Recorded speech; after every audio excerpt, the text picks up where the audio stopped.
తాకట్టులో ఉన్న బంగారాన్ని విడిపించి ఆ రోజున్న మార్కెట్ ధర కట్టి మిగిలిన డబ్బును మీకు అందిస్తుంది కొమ్మూరి గోల్డ్. నమస్తే, వెల్కమ్ టు అవర్ ఛానల్. నేను రెబెకా.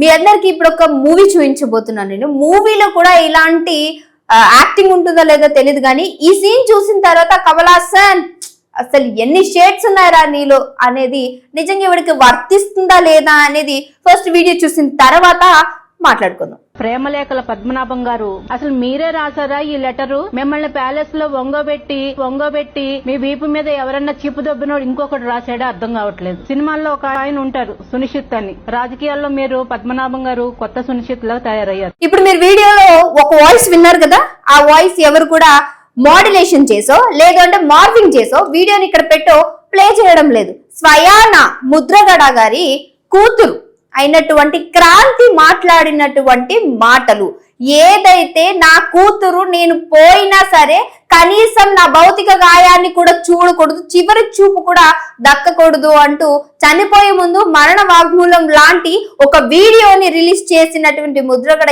ఎందుకు చేశారు అనే దానికి ఇదే సాక్షాత్తుగా ఒక ఎగ్జాంపుల్ అని చెప్పొచ్చు. మీరు ఇక్కడ చూడొచ్చు, అసలు తండ్రి యొక్క చివరి చూపు చూసుకోలేకపోయానని ఏదైతే టీవీ ముందుకెళ్ళి ఇంత ఘనంగా ప్రాధేయపడుతూ ఏడుస్తున్నటువంటి తీరు, అక్కడ ముగ్గురు నలుగురు కూడా ఆవిని ఆపడానికి ప్రయత్నిస్తున్నప్పటికీ ఆ ఏడుపు కంట్రోల్ చేసుకోలేకపోతున్నటువంటి కూతురే ఇక్కడ మాట్లాడినటువంటి తీరు. ఏదైతే ప్రేమ లేఖలు మిమ్మల్ని వంగోబెట్టి రాశారా, ఒక తండ్రితో మాట్లాడాల్సినటువంటి తీరా ఇది.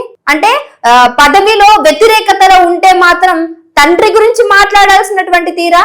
అసలు ఎంత పెద్ద పదం అది. ప్రేమ లేఖలు వంగోబెట్టి రాసారా, మీ మీద వంగోబెట్టి రాసారా అని ఒక తండ్రిని మాట్లాడాల్సినటువంటి తీరేనైతే ఈ రోజు మానవత దృక్పథంతో చాలా మంది కూడా కనీసం తండ్రిని అంటే చివరి చూపు కూడా చూసుకోనివ్వలేదు అని చెప్పి ఆల్మోస్ట్ వైఎస్ఆర్సీపీ పైన ఆ కార్యకర్తల పైన చాలా వరకు కూడా దుమ్మెత్తి పోస్తున్నటువంటి వీడియోస్ వైరల్ అయితే మనం చూసాం. కారణం ఏంటి? ఇలాంటివే. మీకు ఇంకొక విషయం కూడా తెలియాల్సి ఉంది. ఏదైతే క్రాంతి అంటే మీకు దీని తర్వాత ఇంకొక వీడియో నేను ముద్రగడ గారు మాట్లాడినటువంటి వీడియోని కూడా ప్లే చేస్తానంటే ఆఖరిగా చివరిగా తన కూతురు కోసం మాట్లాడినటువంటి వీడియోని కూడా నేను ప్లే చేస్తాను. సో ఇప్పుడు అసలు ఎందుకు ఎల్లనివ్వకపోయారు, దేనికి గల కిర్లంపూడికి వాళ్ళ నివాసానికి కూతుర్ని ఎందుకు రానివ్వలేదు? అక్కడ తల్లి కావచ్చు, బాబాయ్ కావచ్చు, కార్యకర్తలు, అభిమానులు ఎవరు కూడా క్రాంతిని కనీసము జాలి కూడా లేకుండా మాట్లాడడానికి గల కారణం ఏంటంటే, సో ఎవరైతే క్రాంతి యొక్క తల్లి ఉన్నారో అంటే ముద్రగడ వైఫ్, ఆవిడకి క్యాన్సర్. సో క్యాన్సర్ బాధపడుతున్న క్రమంలో హైదరాబాద్ లో ట్రీట్మెంట్ కోసం వచ్చినప్పుడు ఆ తల్లిదండ్రుల్ని కనీసం భార్య భర్తలు ఇద్దరు కూడా, అల్లుడు కూతురు ఇంట్లోకి రానివ్వలేదు. సరే అల్లుడు అంటే అల్లుడికి తెలీదు అనుకోవచ్చు, కన్న కూతురే కదా, తల్లే కదా, నవమాసాలు మోసి కన్నీ పెంచినటువంటి తల్లే కదా, తల్లిదండ్రులే కదా, ఇంట్లో కూడా రానివ్వలేదు. ఇలాంటి దారుణమైన పరిస్థితి. ఇంకొక విషయం ఏంటంటే, ఎవరైతే క్రాంతి ఉన్నారో వాళ్ళ మామగారు కూడా క్యాన్సరే, ఆయన కూడా క్యాన్సర్ తో బాధపడుతున్నారు. దగ్గరుండి సేవలు చేసి ఆయనకు కావాల్సినటువంటి అన్ని కూడా సమకూర్చి పెద్ద పెద్ద హాస్పిటల్స్ లో చూపిస్తూ ఇప్పటి వరకు సేవలు చేస్తూ ఉన్నారు. అక్కడ తల్లిదండ్రులు, ఇక్కడ అత్త మామ. ఎవరికి ఇస్తారు? అఫ్ కోర్స్ ఇద్దరికి కరెక్ట్ అంటే సమానంగా హక్కులు ఉంటాయి, సమానంగా. అల్లుడు చెప్తున్నాడు అని అంటే నువ్వు అల్లుడితోనే అంటే నీ భర్తతోనే గొడవ పడి తల్లిదండ్రులను చూసుకోవాల్సింది. తల్లి ఏ పొజిషన్ లో ఉంది, ఎలాంటి క్రిటికల్ సిచ్యువేషన్ లో ఉంది, ఇదంతా కూడా మర్చిపోయి తల్లిని అతి దారుణంగా బయటకు గెంటేశారు తల్లిదండ్రులు ఇద్దరిని. అది ఎవరు? అల్లుడు కాదు, కూతురే. మీరు ఎవరైతే సానుభూతి చూపించలేదు అంటూ వైఎస్ఆర్సీపీ పైన దుమ్మెత్తి పోతూ మాట్లాడుతూ ఉన్నారో, అంటే కార్యకర్తలు వైఎస్ఆర్సీపీ వాళ్ళు ఇలానే ఉంటారు, ఈ విధంగానే ఉంటది, వాళ్ళకి మానవత్వం ఉండదు, జాలి దయ అనేది ఉండదు. మరి ఇక్కడ ఈవిడ మాట్లాడుతున్నటువంటి తీరు, తండ్రిని ఒంగోబెట్టి ప్రేమ లేఖలు ఇవా మాట్లాడే తీరు? మీకు అర్థం కావట్లేదేమో అన్నట్టుగా మాట్లాడుతుంది. మీకోసం ఇంకొకసారి కూడా నేను వీడియో ప్లే చేస్తాను, మీరు వినండి. ఆ వీడియోలో ఎంత అద్భుతంగా తండ్రి పైనే అంటే కౌంటర్ మీద కౌంటర్ వేస్తున్నట్టు మాట్లాడుతూ ఉందో. సో ఇలాంటి వాళ్ళ గురించి ఎవరైనా సరే కనీసం నా కూతురు నేను చనిపోయే ముందైనా చూడాలి, లేదు అని అంటే నా ఆఖరి చూపైనా చూడాలి అని ఎవరైనా అనుకుంటారు. కానీ అసలు కనీసము నేను పోయినా సరే నా గడప కూడా తొక్కొద్దు, ఇదే నా చివరి కోరిక అన్నాడంటే ఆ తండ్రి ఎంతగా మనసులో బాధపడి ఉంటాడో, ఆ మనసు ఎంత నొచ్చుకొని ఉంటది అని నిజంగా ఈరోజు చూసే జనాలకి ఎవరికి అర్థం. ఎందుకనంటే మన బ్యాక్గ్రౌండ్ లో జరుగుతున్న విషయాలు ఏవైతే మన ముందుకు వస్తాయో ఆ తర్వాతే అర్థం అవుతుంది. నిన్న జరిగినటువంటి సీన్ చూసుకుంటే మాత్రం అవార్డులు అసలు ఎక్కడ కూడా తగ్గించాల్సిన అవసరం లేదు అనే విధంగా ఇప్పుడు మీరు ఇక్కడ స్క్రీన్ లో కూడా చూస్తూ ఉన్నారు కదా, తండ్రి ఏదైతే వీడియోలో కనిపిస్తూ ఉందో టీవీలో అసలు పట్టుకోలేకపోతున్నారు ఎవరు కూడా. మరి అదే మాట ఇక్కడ మాట్లాడినప్పుడు ఇదే తీరు ఇక్కడ మాట్లాడుతున్నట్టు, అందుకే అన్నారు నాడు నేడు వర్సెస్ ఎందుకు ఇదికే ఇలాంటి మాటలు ఇలాంటి బిహేవియర్ ఉన్నంత. ఇప్పుడు మీ అందరికి కూడా ఒక క్లారిటీ రావాలి అంటే అసలు ఏం జరిగింది, ఎందుకు ఆయన అంత బాధపడ్డారు, అసలు ఆయన చివరి వీడియో ఏం మాట్లాడారు అనేది కూడా మీకు ఇక్కడ స్క్రీన్ మీద ప్లే అవుతుంది, ఒకసారి చూడండి.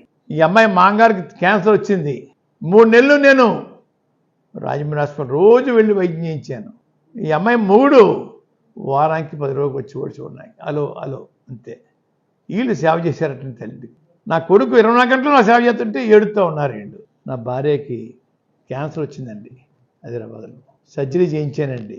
15 డేస్ హాస్పిటల్లో ఉన్నామండి. మళ్ళా 10 రూపాయలకి రండి కీమో చేయించానని చెప్పి డాక్టర్ సెన్సార్ గారు చెప్తే ఈ ఎదవలకి ఇంటికి వచ్చానండి. ఈ ఎదవలో 5 నిమిషాలు కూడా లోపల రావద్దు అన్నారు మమ్మల్ని. 5 నిమిషాలు కూడా మూడు పెళ్ళం మా ఇంటికి రావద్దు, ఇది వారి ఆదేశం అండి. చస్తే ఈ జన్మ కదా ఎన్ని జన్మలు ఎత్తినా కూడా గుమ్మం ఎక్కను. ఆ గుమ్మం ఎక్కడం కోసం నాకు కొడుక్కి మా వీంకుడు శివాజీ గారికి మనస్ఫూర్తి పెంచడానికి ప్రయత్నం చేస్తూ ఉన్నారు. అది ఆపండి, తప్పు. ఇటువంటి కుళ్ళు రాజకీయాలు కుళ్ళు మనస్తత్వాలతోటి ఎంతకాలం జీవిస్తారని అడుగుతా ఉన్నా నేను. మీకు నాకు సంబంధం ఏంటి? సంవత్సరం కాలం నుంచి మీకు మాకు రాకపోకలు లేవే, ఎందుకు నా గురించి ఎడుతూ ఉన్నారు మీరు? బిందులు కళ్ళ నీళ్ళు కాచేస్తా ఉన్నారే. నా కొడుకు రాజకీయాలు రావటం వాళ్ళకి కంటికి చూడలేకపోతున్నారు కంటితోటి. సో విన్నారు కదా ఆయన మాట్లాడినటువంటి విధానం. అంటే దేనికి కూతుర్ని కనీసం నా కూతురి కాదు, ఇక ఆవిడ చనిపోయింది, నాకు అసలు కూతురే లేదు అనేటువంటి విధానంలో మాట్లాడడానికి గల కారణం ఎవరికైనా సరే బాధ ఉంటుంది. కన్న కూతురు తల్లిదండ్రులు బాధల్లో గడప తొక్కితే గడప కూడా తొక్కనివ్వకుండా అట్నుంచి అటు బయటికి నెట్టేసినటువంటి కూతురు పైన ఏ తల్లిదండ్రులకి జాలి ఉంటుంది? అలాంటిది తండ్రినే పట్టుకొని వంగబెట్టి నించోబెట్టి పొడిచి ఇలాంటి అంటే గలీజైన పదాలు తల్లిదండ్రుల పైన మాట్లాడతారా? అంటే ఇప్పుడు ఈవిడ కూడా ఒక ఏజ్ లోనే ఉంది కదా, almost 40 years I think so అంత ఉంటుంది అనుకుంటా క్రాంతి గారికి. అలాంటప్పుడు కొన్ని చిన్న పిల్లల ఇలాంటి మాటలు అంటే తెలియని పదాలు వాడేస్తున్నారంట. మళ్ళీ దట్టు కూడా ఒక అధికారిక పొజిషన్ లోనే ఉంది. సో ఎవరితో ఎలా మాట్లాడాలో తెలిసినటువంటి మనిషే ఇంత దారుణంగా తల్లిదండ్రుల పైన అంటే నోటి పదాలు దురుసుగా మాట్లాడుతూ అంటే వాడకూడనటువంటి పదాలు వాడుతూ విచక్షణ రహితంగా మాట్లాడుతున్నారని అంటారు ఇలాంటి వాళ్ళని. నిజంగా రాజకీయాల్లో ఉండే వాళ్ళకి ఏ మాట మాట్లాడతారో అసలు అర్థమే కాదు అనడానికి వీళ్ళని ఒక ఎగ్జాంపుల్ గా తీసుకొచ్చాము. ఇవ్వండి ఇప్పుడు ఈ నటన అంతా కూడా నటనే, అది రియాలిటీ కాదు, రియాలిటీ అస్సలే కాదు. ఆవిడ యొక్క నిజ స్వరూపం ఈ వీడియోలో కనిపిస్తుంది, అదేమో యాక్టింగ్. రెండిటికి చాలా తేడా ఉంది. సో ఇది అన్నమాట నిన్న జరిగినటువంటి సినారియోకి ఈ రోజు మీకు ఇచ్చినటువంటి ఒక ఎగ్జాంపుల్. సో మీకు అర్థమైంది కదా. మరి ఇప్పుడు ఎవరికి తప్పంటారు? మీకేమనిపిస్తుంది? మస్ట్ అండ్ షుడ్ గా కింద కామెంట్ చేయడం మర్చిపోకండి. తల్లిదండ్రులు అనేటువంటి తీరు గుర్తుంచుకోకపోతే నిజంగా వాళ్ళ చనిపోయిన తర్వాత కనీసం వాళ్ళ దగ్గరికి వెళ్ళి ఆ చివరి చూపు చూసుకోవడానికి కూడా ఉంది. సో ఇంకో వీడియోతో మళ్ళీ కలుస్తాం.